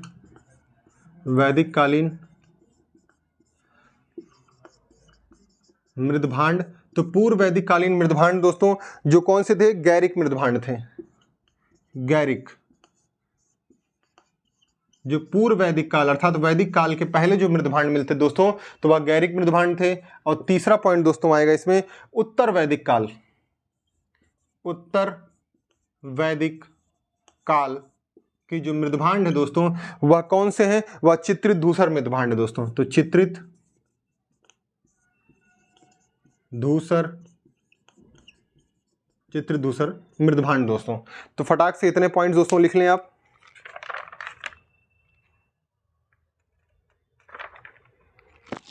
अब साहित्यिक स्रोत की तरफ दोस्तों फटाफट हम बढ़ेंगे। तो साहित्यिक स्रोत में दोस्तों फटाफट तेजी के साथ लिखते चलें हमारे साथ। तो साहित्यिक स्रोत में दोस्तों पहला स्रोत आएगा आपका, वह आएगा दोस्तों आपका प्यारा सा ऋग्वेद दोस्तों। यह हमारा सबसे प्राचीन ग्रंथ है, यह सबसे प्राचीन वेद कह सकते हैं दोस्तों, सबसे प्राचीन वेद दोस्तों। सबसे हमारा अगर सबसे प्रमाणिक सबसे प्राचीन कोई वेद है दोस्तों तो ऋग्वेद का नाम आप दोस्तों ले सकते हैं। तो ऋग्वेद के संकलन करता थे दोस्तों कौन? संकलन करता दोस्तों। तो ऋग्वेद के संकलन करता दोस्तों कृष्णद्वैपायन, कृष्णद्वैपायन वेदव्यास, कृष्णद्वैपायन वेदव्यास थे दोस्तों। तो कृष्णद्वैपायन वेदव्यास द्वारा हमारे ऋग्वेद का संकलन किया था दोस्तों। तो यह जो वेदव्यास है यह एक तरह का टाइटल है दोस्तों। इसमें मतलब कई लोग आते गए, आकर के बाद में हमारे ऋग्वेद में बहुत सारी चीजें हमारी जोड़ी गई। कई बार आपसे कहा जाता है कि ऋग्वेद की रचना कैसे कोई अकेले वेदव्यास जैसा एक व्यक्ति कर सकता है दोस्तों। तो यह बात सही है, अकेले वेदव्यास ने इस संकलन को नहीं किया है। इस ऋग्वेद के संकलन में बहुत सारे लोग शामिल रहे, वह धीरे धीरे आते गए और संकलन करते गए। लेकिन प्राचीन काल में एक परंपरा रही थी कि जो सबसे पहले लेखन शुरू करेगा उसी के नाम से पूरी उस बुक को, उस ग्रंथ को जाना जाएगा दोस्तों। तो ऐसे ही ऋग्वेद के जो संकलन करता थे दोस्तों तो वह कृष्णद्वैपायन वेदव्यास थे। इनके अलावा अन्य भी एक ग्रुप था जो लोग इसमें शामिल थे दोस्तों। तो नेक्स्ट दोस्तों इस देखते हैं कि ऋग्वेद में मंडल कितने हैं? तो आपके 10 मंडल हैं दोस्तों। तो इसमें सूक्त कितने हैं? 1028 सूक्त हैं दोस्तों, 1028 सूक्त। और ऋचाएं कितनी है दोस्तों? तो 10,558 ऋचाएं हैं दोस्तों, 10,558 ऋचाएं हैं दोस्तों। तो इतना दोस्तों लिखें। फिर आगे दोस्तों ऋग्वेद का प्रथम व 10वां मंडल सबसे नवीन मंडल है दोस्तों। मंडल सबसे नवीन मंडल है दोस्तों, नवीन मंडल कैसा दोस्तों? सबसे नवीन मंडल है दोस्तों। सबसे नवीन मंडल है ऋग्वेद का कौन सा दोस्तों? तो प्रथम और 10वां मंडल ऋग्वेद का सबसे नवीन मंडल है दोस्तों। दोस्तों आप इतने पॉइंट्स लिखें, मैं आगे का बताता हूं आपको रफ करके इसके बाद। तो जैसा उम्मीद करता हूं दोस्तों आपने यहां तक लिख लिया होगा, साहित्यिक स्रोत यहां तक के सारे पॉइंट लिख लिए होंगे। कुछ और पॉइंट देख लेते हैं हम। ऋग्वेद जो पढ़ते थे उन्हें क्या बोलते थे? या अथर्ववेद पढ़ने वाले को, यजुर्वेद पढ़ने वाले को, सामवेद पढ़ने वाले को दोस्तों। तो एक बार में सब मैं एक ही साथ फ्लो चार्ट में आपको बता दूंगा। अब आइए देखते हैं दोस्तों कुछ ऋग्वेद से संबंधित कुछ मंडल थे, उन मंडलों को दोस्तों लिखते चलिए मेरे साथ फटाफट तेजी के साथ। तो तीसरा मंडल जो दोस्तों था, तीसरा मंडल सबसे फेमस था। तीसरे मंडल में हमें क्या मिलता है? तीसरे मंडल में हमें दोस्तों गायत्री मंत्र मिलता है। जो गायत्री मंत्र किसको समर्पित दोस्तों? सूर्य देवता को समर्पित है गायत्री मंत्र। और इसकी रचना किसने की थी? गायत्री मंत्र की रचना दोस्तों किसने की थी? तो गायत्री मंत्र की रचना दोस्तों विश्वामित्र ने की थी। गायत्री मंत्र की रचना दोस्तों किसने किया था? गायत्री मंत्र की रचना दोस्तों विश्वामित्र ने गायत्री मंत्र की रचना की थी दोस्तों। उम्मीद करता हूं दोस्तों आपने इतना लिख लिया होगा। विश्वामित्र ने दोस्तों। नेक्स्ट पॉइंट दोस्तों, आपका नेक्स्ट पॉइंट जो आएगा वह आएगा सातवां मंडल जो है यह, इसमें सातवें मंडल में दशराग युद्ध की चर्चा है दोस्तों। सातवें मंडल में किसकी चर्चा? दशराग युद्ध की दोस्तों। तो एक बार सारा लिख ली, फिर मैं आपको बता दूंगा दशराग युद्ध के बारे में डिटेल में। फिर नौवां मंडल दोस्तों, इसमें जो इसका नौवां मंडल दोस्तों, इसके नौवें मंडल में किसकी चर्चा है? नौवें मंडल में दोस्तों, नौवें मंडल में किसकी चर्चा है? तो नौवें मंडल में सोम देवता का उल्लेख है दोस्तों। देवता सोम का, जिसका वो रसपान करते थे दोस्तों, सोम देवता। यह एक औषधि हुआ करती थी दोस्तों, एक प्रकार का पौधा जिससे हम निकाल करके पीने की वस्तु, पेय पदार्थ बनाते दोस्तों। और वहीं 10वें मंडल में दोस्तों, 10वें मंडल में आपके चारों वर्णों की चर्चा दोस्तों होती, चतुर्वर्णों की चर्चा दोस्तों होती है। 4 वर्णों की चर्चा हमारे ऋग्वेद के 10वें मंडल में दोस्तों होती है। 9वें मंडल में हमारे सोम देवता का उल्लेख है, 7वें मंडल में दशराग युद्ध का उल्लेख है, और तीसरे मंडल दोस्तों गायत्री मंत्र जिसकी रचना विश्वामित्र द्वारा की जाती है दोस्तों। जितने सारे पॉइंट्स आपने लिख लिए होंगे दोस्तों। ऋग्वेद की रचना करता, संकलन करता कृष्णद्वैपायन वेद व्यास। 10 मंडल थे, 10 और 28 सूक्त और 10,558 ऋचाएं देखने को आपको दोस्तों मिलती हैं इसमें। और प्रथम और 10वां मंडल सबसे नवीन मंडल है। 9वें मंडल देवता सोम का उल्लेख, 10वें मंडल में 4 वर्णों का उल्लेख, 7वें मंडल में दशराग युद्ध का उल्लेख और गायत्री मंत्र का उल्लेख दोस्तों तीसरे मंडल में है। और कई बार इन सारे मंडलों पर उल्लेख, सारे मंडलों से संबंधित क्वेश्चन लगातार पूछे गए दोस्तों, तो आप जाके प्रीवियस ईयर में देख सकते हैं दोस्तों। तो यह ऋग्वेद के सारे टॉपिक्स आपके क्लियर होते हैं दोस्तों। अब आइए हम देखते हैं यजुर्वेद के बारे में दोस्तों। हाँ दोस्तों, आइए दोस्तों, उम्मीद करता हूं आपने यहां तक सारी चीजें लिख ली होंगी दोस्तों। अब दोस्तों यह हमारा साहित्यिक स्रोत चल रहा था, साहित्यिक स्रोत में हमने ऋग्वेद देख लिया। अब हम देखेंगे सीधे कौन सा? यजुर्वेद दोस्तों। तेजी के साथ दोस्तों लिखते चलें फटाफट।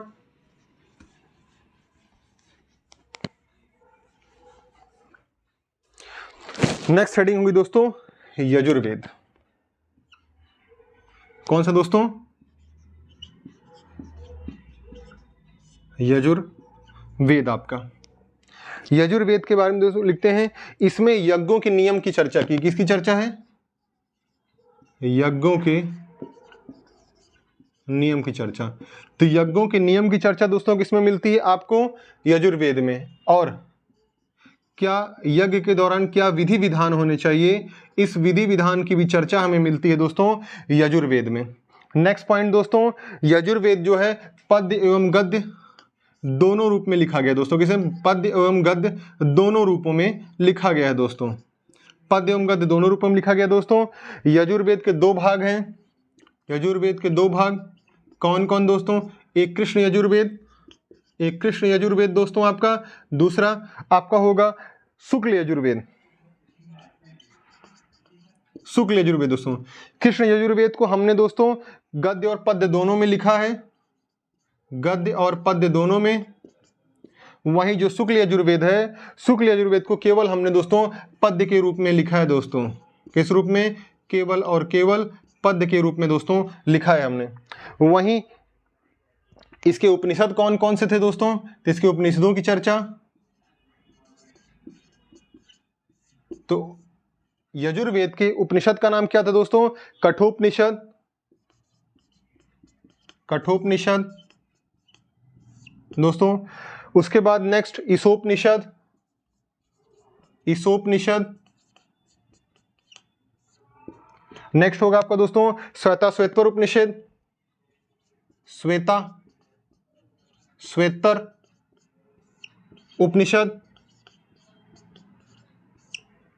और नेक्स्ट होगा दोस्तों मैत्रेयी उपनिषद, मैत्रेयी उपनिषद।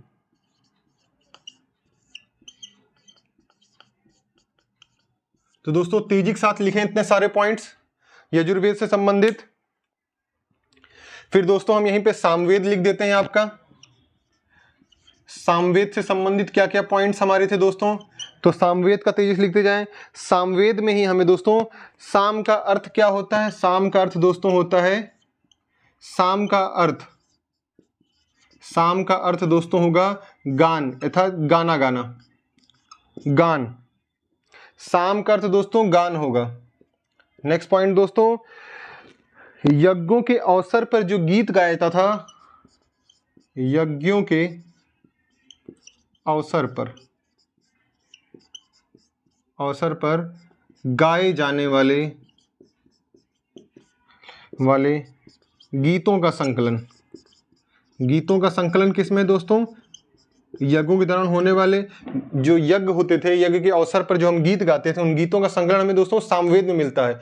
इसलिए सामवेद को दोस्तों हम संगीत का जनक भी बोलते हैं। तो दोस्तों भारतीय संगीत का जनक किसे बोलते हैं दोस्तों, तो सामवेद को भारतीय संगीत का जनक बोलते हैं दोस्तों। स्वरों की उत्पत्ति सारे गामा पा जो है, यह सारे स्वरों की उत्पत्ति भी हमें सामवेद से ही दोस्तों मिलती है। किससे मिलती है, तो सामवेद से दोस्तों मिलती है। नेक्स्ट पॉइंट दोस्तों आपका, कुल इसमें 1875 ऋचाएं हैं। कितनी, 1875 ऋचाएं दी गई हैं। इसमें से केवल और केवल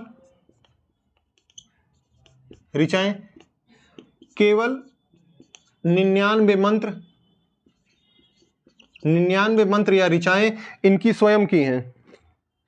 केवल 99 मंत्र सामवेद के, बाकी सभी ऋग्वेद से लिए गए हैं। कहां से दोस्तों, तो ऋग्वेद से लिए गए हैं दोस्तों, ऋग्वेद से लिए गए हैं। और सामवेद के प्रमुख उपनिषद कौन कौन से दोस्तों, तो प्रमुख उपनिषद देख लीजिए। इनके उपनिषद दोस्तों कौन कौन से थे, ऋग्वेद सामवेद के उपनिषद बताइए दोस्तों कौन कौन से थे, तो छांदोग्य और जैमिनी उपनिषद। छांदोग्य व जैमिनी उपनिषद दोस्तों, तो जैमिनी उपनिषद, छांदोग्य व जैमिनी उपनिषद।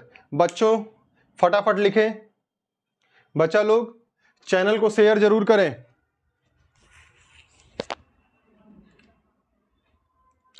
तो दोस्तों यहां तक आपका हो गया सामवेद। अब आइए दोस्तों हम कुछ लिख लेते हैं अथर्ववेद के बारे में दोस्तों। फटाफट यहीं पे अथर्ववेद देख के खत्म करते हैं दोस्तों। आपकी क्लास बड़ी नहीं होनी चाहिए। अथर्ववेद दोस्तों, तो अथर्ववेद में सबसे इंपॉर्टेंट क्या है दोस्तों, इसकी रचना किसने की थी, अथर्ववेद की रचना किसने की दोस्तों, तो अथर्ववेद की रचना, इनकी रचना किसने की अथर्ववेद की दोस्तों, तो अथर्ववेद की रचना अथर्वा एक ऋषि थे, अथर्वा एवं अंगिरस ऋषि द्वारा,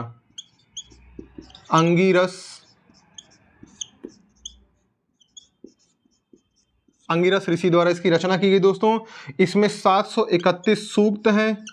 कितने सूक्त हैं दोस्तों, हमारे अथर्ववेद में 731 सूक्त, 20 अध्याय और साथ ही साथ लगभग 600 मंत्र हैं। कितने, लगभग 600 मंत्र हैं दोस्तों आपके अथर्ववेद में। इतने पॉइंट दोस्तों फटाफट लिखें, फिर मैं आपको आगे का पॉइंट बताता हूं दोस्तों।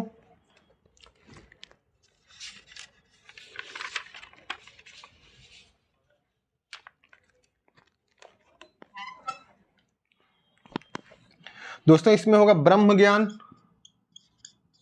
आपको अथर्ववेद से ब्रह्म ज्ञान होता है।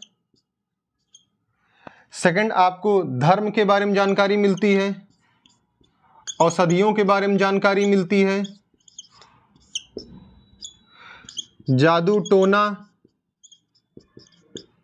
सांप, वशीकरण। तो दोस्तों आज भी आपको बसों में लिखा मिलता होगा कि अगर किसी गर्लफ्रेंड किसी के साथ भाग जाए तो वशीकरण कैसे करें, मतलब गर्लफ्रेंड को कैसे पाएं फिर से दोबारा। तो यह व्यवस्था हमें अथर्ववेद में दोस्तों बताई गई थी। मतलब कि अगर कोई काम हमारा सही से नहीं हो रहा तो उस काम को सही से कैसे कर सकते हैं, वशीकरण विधि द्वारा हम उस काम को सही कर सकते हैं दोस्तों। तो वर्तमान में भी ऐसी व्यवस्थाएं हमें देखने को मिलती हैं और यह जो व्यवस्थाएं की जाती हैं दोस्तों, यह अथर्ववेद में लिखी गई मंत्रों के आधार पर ही वर्तमान में भी दोस्तों किया जाता है।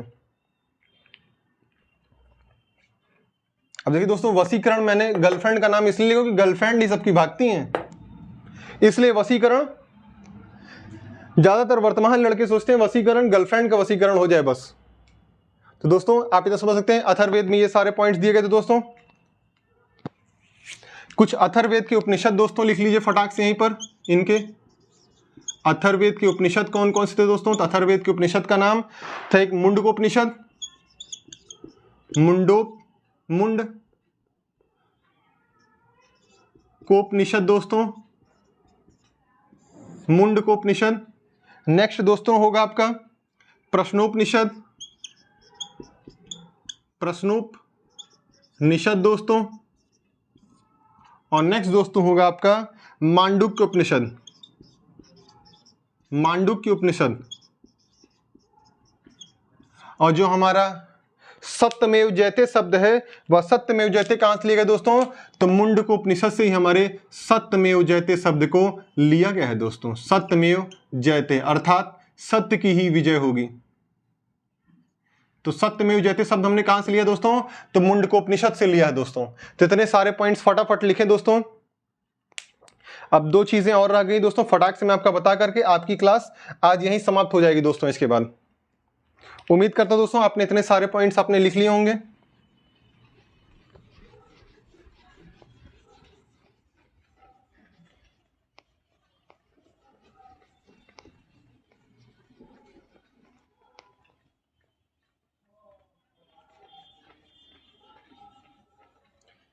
आइए दोस्तों लास्ट पॉइंट हम देख लेते हैं।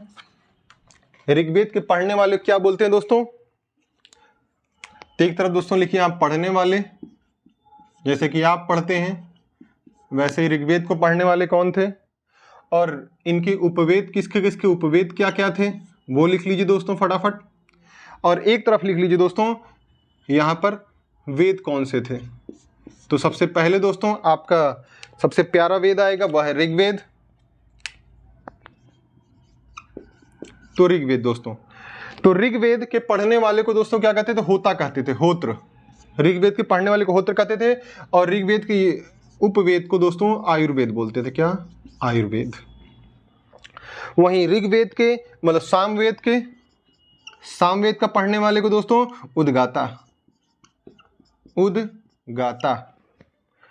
और इसके गंधर्व, इसका उपवेद गंधर्व वेद दोस्तों। वहीं यजुर्वेद का दोस्तों, यजुर्वेद के पढ़ने वाले क्या कहे दोस्तों? अधर्व्यू कहा गया है, अधर्व्यू, अधर्व्यू कहा गया दोस्तों। और इसके जो उपवेद है यजुर्वेद का उपवेद धनुर्वेद दोस्तों। तो कई बार दोस्तों आपसे उपवेद और पढ़ने वाले का नाम पूछा गया है दोस्तों। लास्ट में आपका आएगा अथर्ववेद। तो दोस्तों अथर्ववेद को देख लें। तो अथर्ववेद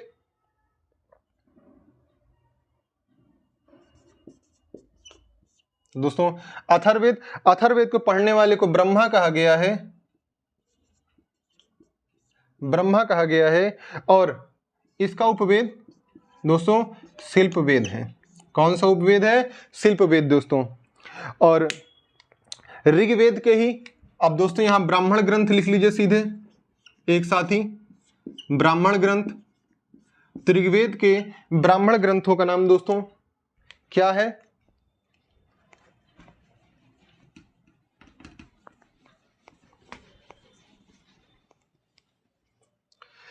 ब्राह्मण ग्रंथ और फिर आरण्यक ग्रंथ दोस्तों।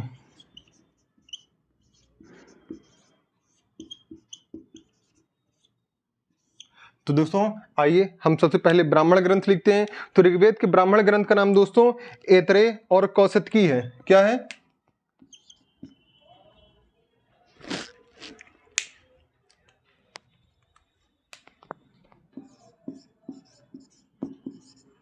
ऐतरेय व कौशितकी दोस्तों, कौशितकी। इतना याद कर लें दोस्तों। तो यह ऋग्वेद के हो गए। अगर वहीं सामवेद का बात यजुर्वेद का बात किया जाए दोस्तों, तो यजुर्वेद के कौन थे दोस्तों? तो यजुर्वेद के होंगे शतपथ और तैतरेय। शतपथ और तैतरेय। शतपथ व तैतरेय होंगे किसके दोस्तों? आपके यजुर्वेद के। वहीं दोस्तों सामवेद की बात किया जाए तो सामवेद के पंचविश और षड्विश होंगे,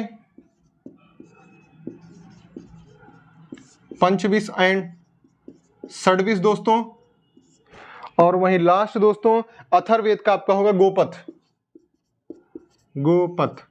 गोपथ दोस्तों अथर्ववेद का होगा। और अगर आपके ऋग्वेद के आरण्यक की बात किया जाए तो ऋग्वेद के आरण्यक यही दोनों दोस्तों, ऋग्वेद के आरण्यक ऐतरेय और कौशिकी हैं। यजुर्वेद के दोस्तों, यजुर्वेद के आपके जो आरण्यक होंगे वह जैमिनी और छांदोग्य हैं, जैमिनी व छांदोग्य उपनिषद दोस्तों, छांदोग्य उपनिषद दोस्तों। तो छांदोग्य उपनिषद वह आरण्यक ग्रंथ है किसका दोस्तों? यह सामवेद का है। एक मिनट दोस्तों, तो हरियाली ही हरियाली हो गई व्हाइट बोर्ड पे। तो दोस्तों जैमिनी और छांदोग्य जो है दोस्तों यह यजुर्वेद के हैं। जैमिनी और छांदोग्य,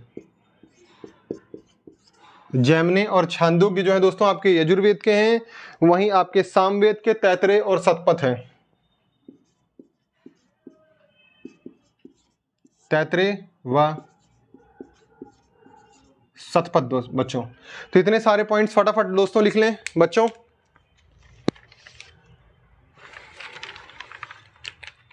आई होप, उम्मीद करता हूं बच्चा लोग सब मजे में आपको समझ में आया होगा, कोई भी पॉइंट्स आपको दिक्कत नहीं किए होंगे समझने में।